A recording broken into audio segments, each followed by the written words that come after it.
Hello there, welcome to the channel. The time has come for the dash swap. As you can see, the car is parked and ready to go. It's the last time I will get to drive it with this fancy dash in there. So process that we're going to do for taking all of this apart and swapping it. First, got the seats, got the console, got the dash. Then we're gonna change the parking brake. Parking brake is a different shape. The handle is slightly different shape and different length and everything. So we're gonna need to get this replaced. And then once the parking brake gets replaced, we're going to disconnect the steering shaft, take the whole dash out, hopefully not mess up any of the wiring, and then reverse the process. All right, here we go.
So it's been a long couple of hours.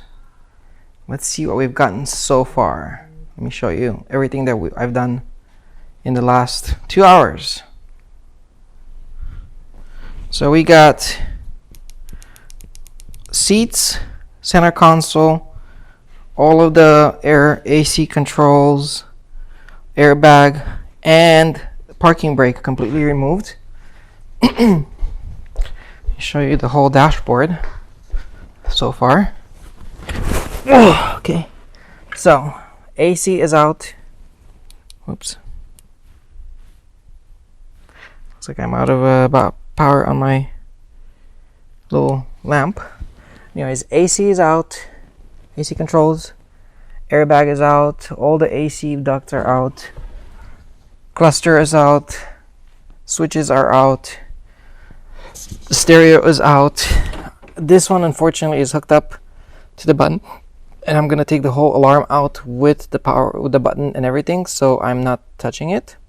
I'm gonna just kind of bolt it back when I take the dash out.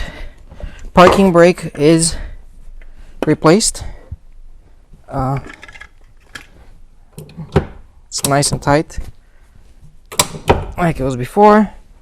All the switches are the same way. This one now doesn't get used. This one gets used. This one will come back once I put the dash back together, because I think all of this will come out as well. Bolts matched perfectly. I just had to adjust the parking brake when it was on so it doesn't sit loose. I might have to loosen it just a little bit. We'll see how it goes. But that's all she wrote. Next thing, I will be disconnecting all the power controls for the dash on the side over there, the side over there. 8 bolts, and this comes out. So subscribe, and I'll see you on the next episode.